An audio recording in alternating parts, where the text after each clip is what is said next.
Hello, friends! Today I have some stories about princesses in Africa to share with you. The first one is called The Water Princess.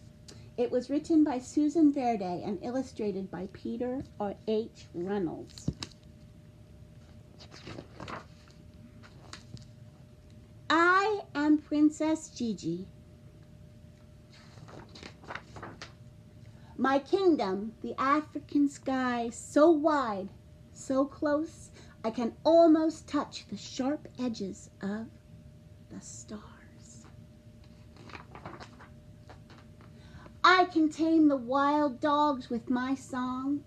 I can make the tall grass sway when I dance. I can make the wind play hide and seek. But I cannot make the water come closer. I cannot make the water run clearer, no matter what I command. It is early morning, still dark. My mother wakes me. Gigi, my princess, it's time to get up. We must collect the water. Water, come! Do not make me wake before even the sun is out of bed. I demand, come please, I say. But the water won't listen, and I know we will have to walk so far to the well. I am too sleepy to put on my crown. I think of the pot that will rest on my braids instead. The thirst comes quick, dry lips, dry throat. Squeeze my eyes shut. I see it. Clear. I dip my toes in it. Cool. I scoop it up and bring it to my lips. Slowly I open my eyes. Nothing. I kick the dust. I grab my empty pot and place it upon my head. My mother does the same, and our journey begins full of song. My mama adds her melody. Our steps are light. We twirl and laugh together. The miles give us room to dance. Halfway there, we stop for a moment at the giant karite tree, long enough to grab a handful of sweet shea nuts for energy. We can keep the dance going just a little longer. Mama, are we there yet? Finally, I hear the water running from the well, the giggles of my friends, the chatter of women. Some have traveled farther than I, only to return home when the sun has gone to bed. Mama holds our place while I play with friends. The dance continues. The water is flowing. Pots filling with the dusty earth-colored liquid. Gigi, come, maintenant. My turn now.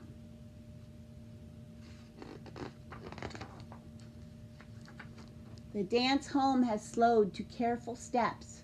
My thirst so heavy, like the full pot I carry. Our song is softer now. Our shoulders ache. Our feet cramp. I see home at last. Mama bails enough water for drinking. We wait. We wash our clothes. We prepare food for cooking. My father comes quickly from the fields to share in the drink and the meal. He scoops me up. My princess, you have returned with the water. Drink, Mama says, finally. Every sip fills me with energy. I want to make it last, but I can't. I gulp it down. Clothes and body clean, I sing to the dogs. I dance with the tall grass. I hide from the wind. Mama brings one last cup she has saved just for me. Drink, my princess, Sleep, my princess. Tomorrow we journey again. Mama, I say as I close my eyes, why is the water so far? Why is the water not clear? Where is our water? Sleep, she says. Dream, she says. Someday you will find a way, my princess, someday. I am Princess Gigi. My kingdom, the African sky, the dusty earth, and someday the flowing, cool, crystal clear water. Someday. So my friends, that is a true story about a little girl who lives in Africa where it is very hot and very dry. And every day she has to walk and walk and walk with that pot on her head to get water to bring home to her house. She doesn't have a bathroom or a kitchen sink or a way to get water that is not carrying this pot a long distance. The second book I would like to read you is called The 12 Dancing Princesses. This may be a fairy tale that you are familiar with. This time, this one is set in Africa, and it is illustrated by Rachel Isadora.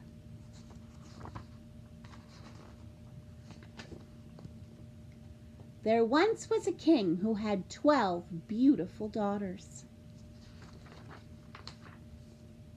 They slept each night in a locked room, but every morning their shoes were worn through as if they had danced all night.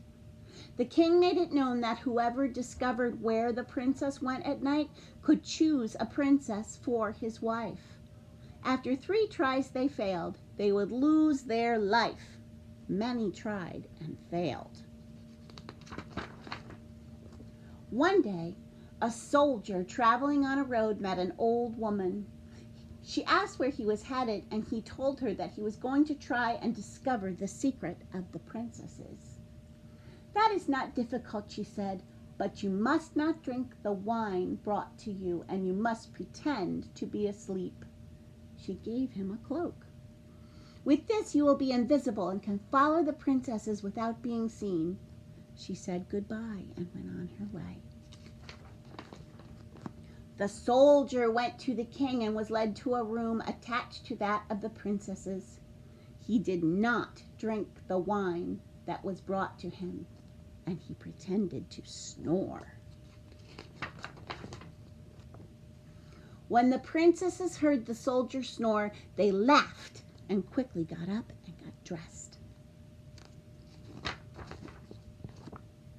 Believing that the soldier was sound asleep, the eldest princess went to her bed and tapped it. Suddenly it sank into the floor, and the princesses ran down a dark passageway. The soldier put on his cloak and followed. The youngest princess thought she heard someone following them. "Don't be silly, there is no one there," said the eldest.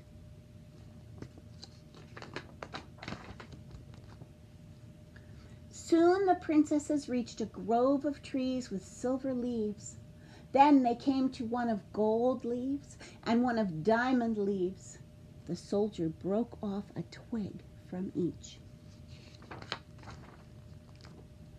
They came to a lake where 12 princes were waiting in 12 boats. The invisible soldier sat in the boat with the youngest princess, and the prince wondered why it was so difficult to row. They all reached the other side where there were lights and music. Everyone danced under twinkling stars. The princesses danced on and on until their shoes were danced through and they could dance no longer. The princes rowed them back to shore where they all promised to meet the next night. The soldier ran ahead, so the princesses found him sound asleep when they returned. He followed them the next 2 nights, and on the last night, he took a cup away with him. The time arrived for the soldier to speak with the king. "Where do my daughters go at night?" the king asked. To a place underground where they dance with 12 princesses, the soldier replied. Then he told the king what he had seen and showed him the 3 branches and the cup. The king called for his daughters and asked if the soldier spoke the truth. Knowing their secret had been discovered, they confessed. The soldier chose the eldest princess for her wife, as he was not very young.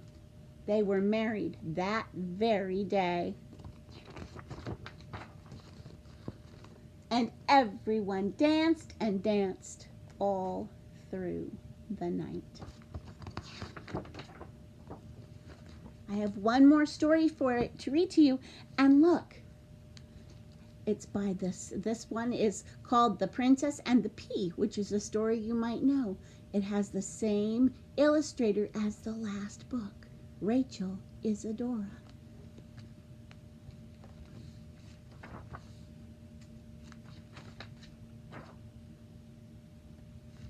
This one is a very special book because it was donated to our school by Madeline Guarnieri in honor of the MVPC preschool teachers.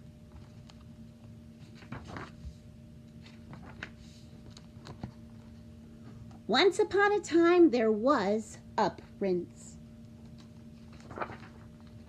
The prince wanted to marry a real princess, so he traveled all over the world in hopes of finding such a lady. He met many princesses, but it was difficult to tell whether they were real ones. Iskawaran.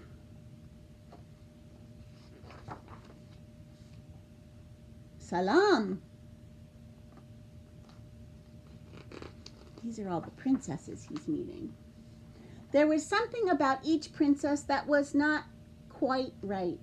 So the prince came home again and was sad. One evening there was a terrible storm. Suddenly a knocking was heard at the gate, and the old king went to open it. There was a princess standing at the gate, but good gracious, what a sight the rain and wind had made her look. And yet she said she was a real princess.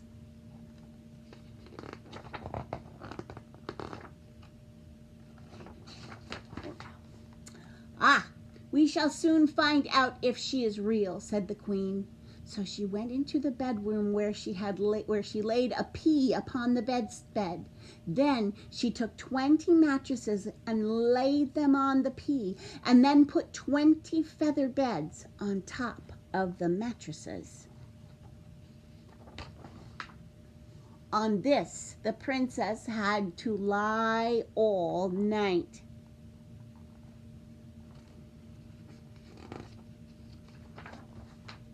The next morning, the princess was asked how she slept. "Oh, very badly," said the princess. "I scarcely closed my eyes all night. Heaven only knows what was in the bed, but I was lying on something hard so that I am black and blue all over." "That's horrible," said the king. Now they knew that she was a real princess because she had felt the pea right through the 20 mattresses and the 20 feather beds. Nobody but a real princess could be as sensitive as that.